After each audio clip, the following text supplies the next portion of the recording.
He was the pitch man that successfully sold, as vice president, NAFTA and GATT. That's lowered the standard of living in the United States and Mexico and almost completely deindustrialized our country.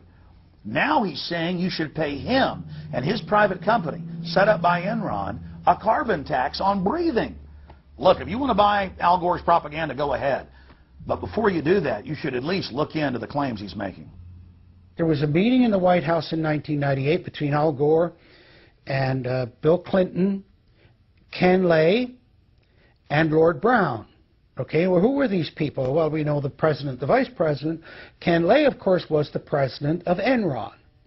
And Enron was a major, major player in the carbon credit, carbon trading.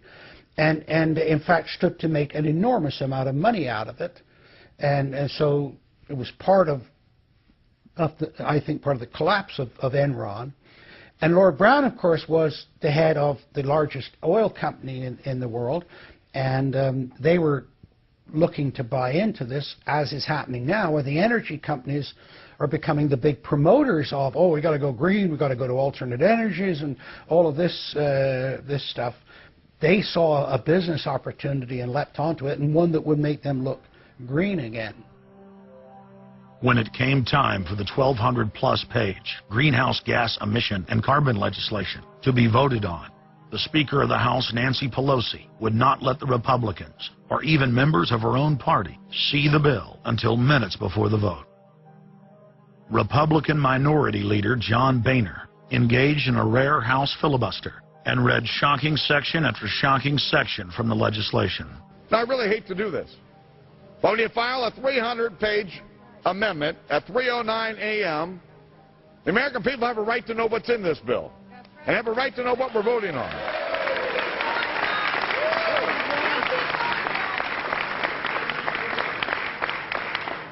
Page 48. Each building code enforcement department receiving a grant under subsection A shall impanel a code administration and enforcement team consisting of at least one full-time building code enforcement officer, a city planner, and a health planner or similar officer. I can take you to Chickasaw, Mercer County in my district. They don't have one full-time person that works for the village, all right, not one. Look at the mandate on every city, village in America right here in this bill.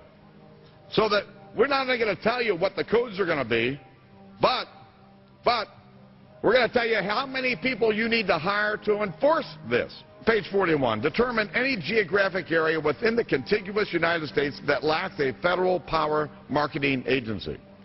Because, you know, we can't move power around the country without a federal power marketing agency. We do it today, but now we have to have a new government agency to do this. All California housing standards are now going to be imposed on every American community. You don't have the right to have your own building standards in your community or in your state. Hell no, the federal government's going to tell you what they are. It quickly became clear why Pelosi and the Democratic leadership were desperate to keep the contents of the bill secret before the vote.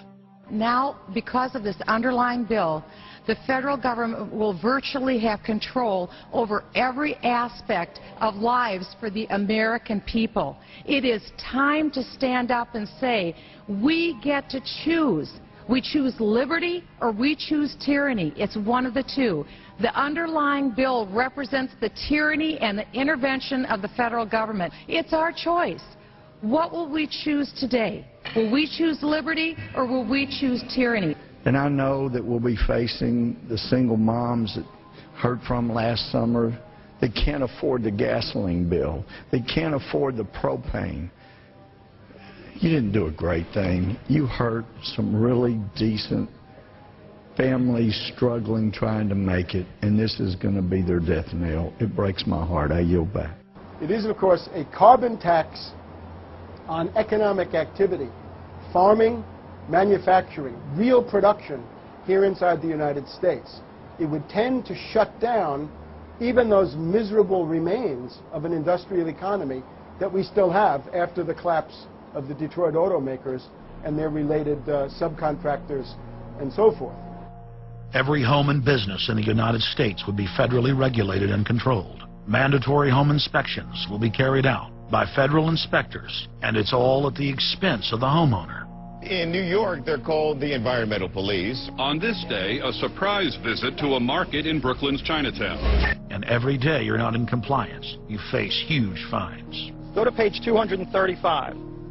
The Secretary may set and collect reasonable inspection fees to cover the cost of inspections required. So number one, they can come in, the federal government can come in and inspect your house and send you the bill. And if they find that you're out of compliance with this new federal code, the Secretary shall assess a civil penalty for violations of this section. And then further, going to page 236, each day of unlawful occupancy shall be considered a separate violation. We're setting up a global warming Gestapo that can literally come in, and now this new term, unlawful occupancy.